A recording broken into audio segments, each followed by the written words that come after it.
It's a little bit of Trumpnesia, if you will. I mean, these guys denounced him several times. They denounced him at the Charlottesville, Virginia fiasco. I can name three or four other times. They all pulled their support, including Steve Schwartzman. And so for some reason now they've decided for these little policy promises that he's offering, they're gonna switch over to him. But you know, Jeb Bush ultimately was right, Alex. He is the chaos candidate. It was a chaos presidency. And I would just remind these people that they weren't happy when he was president. Yes, they got their tax cuts, but we've also ballooned the deficit. And that is going to come home to roost for these CEOs in a number of different areas, including the mix of inflation and the general malaise that a presidency like Trump would cause. Remember, I say inflation because he wants to deport 15 million people from the country, and he also wants to jack up tariffs by 20%, or in some cases higher than that. And so this is make inflation great again sort of strategy. So I think I'm going to attribute what I'm about to ask to something I heard you say. But if these CEOs are all about the bottom line, they're all about money, right? That's their business. That's what they're doing.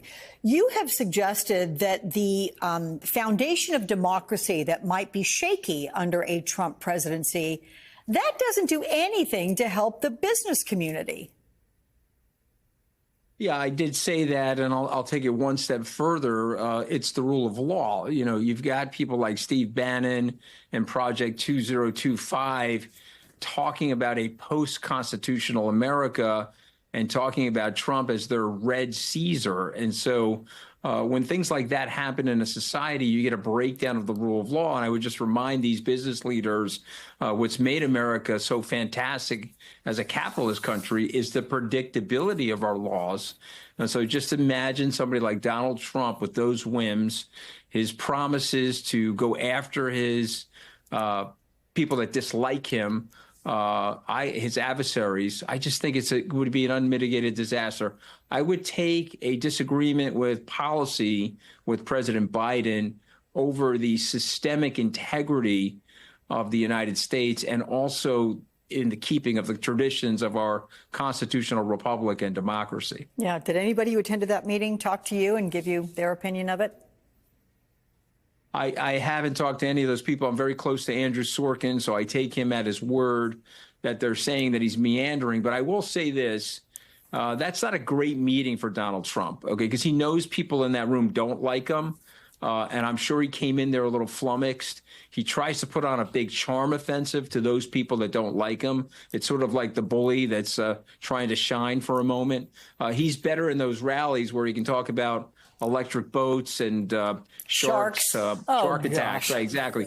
He's way better at that than he would be actually articulating an economic policy in front of a Fortune 500 CEO. So I'm not surprised that he was meandering and all over the place. I know, but the electric engines and sharks, that didn't even make sense. But all right, let's move to Donald Trump, who, as you know, has intensified his pledges of retribution against his political opponents if he wins a second term. What's different this time is the number of Republicans joining his threats to use every available instrument of government to go after everyone, from Democratic lawmakers to judges to President Biden and his family. What, Anthony, are your biggest concerns over your former boss and members of your party promising to weaponize the FBI and Justice Department to target their political opponents?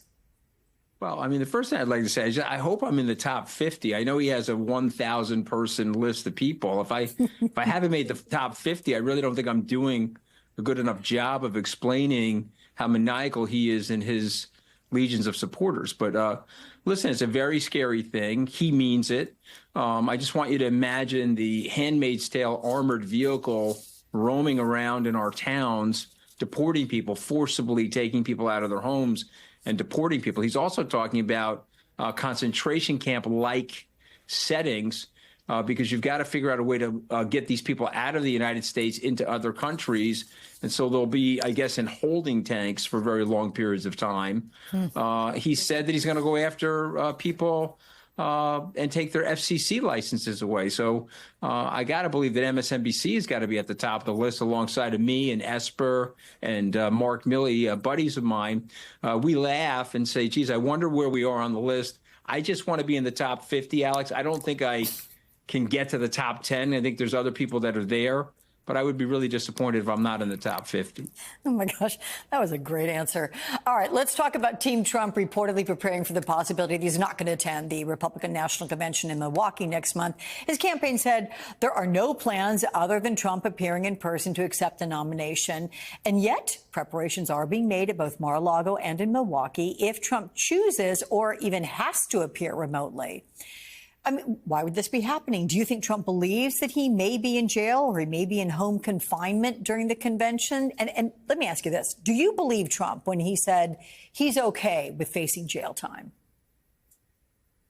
No, but I think it's the right thing to say. I mean, if he's a media savvy guy, I think you've got to tell people, oh, yeah, no, I'm okay with it, putting on a brave face. So he's absolutely not okay with it. And he'll be freaked out in a jail because it's totally outside of his normal environment. But I do think that he is running the risk that he won't be there. He's broken the law. He's a convicted felon now, but he's also not listening to the judge related to the gag order. And so he's going after witnesses. He's going after the judge, going after the judge's daughter. And so he's really challenging the court to sentence him to something.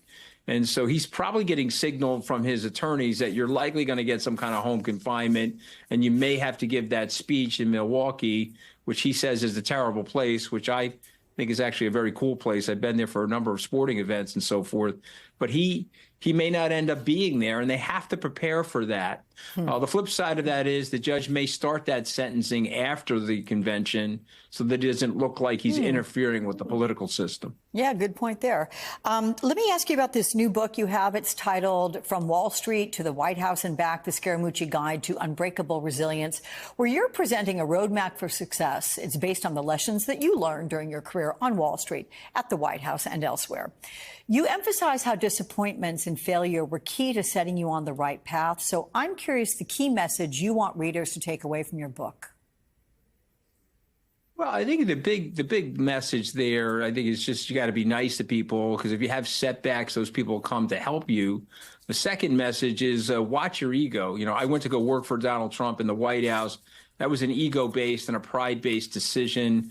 And it was me trying to fit a narrative of myself. You know, I grew up in a blue-collar neighborhood, went to some fancy schools, had some success on Wall Street. Now I was going to get to work for the American president. You know, my wife probably dislikes Donald Trump almost as much as Melania Trump dislikes him. And so, I mean, that's way up here, Alex. And she didn't want me to work for him, and it caused a varying amount of marital problems for us. Thankfully, we fixed those. But I write very honestly in the book about how humbling that whole process was to get fired like that. But also, how do you build yourself up from a situation like that? And I think the critical lessons for me, it's made me more humble, more psychologically minded. But also, I think it's given me this platform to speak out about the danger that Donald Trump represents. Obviously, it's not great for my business to be speaking out against him, but I honestly don't care. I think it's very, very important to get on record for my family what I saw, what my friends like Mark Esper or General Milley saw, John Kelly for that matter, and to speak out openly about it, because this is a real tough time for America right now. It's hard for me to believe that it's this close, given the damage that Donald Trump caused to the society. You know, he attempted a coup, and then he's back at the Senate, and they're clapping for him. And so this is a remarkable case study and a profile of cowardice. And I just try to write in the book about being true to yourself and staying in the game is half the battle sometimes when things are not going your way. Yeah. Sounds like a few people on Capitol Hill ought to read your book. That said, I wish you a very happy Father's Day and enjoy the game tomorrow with your family. Thank you.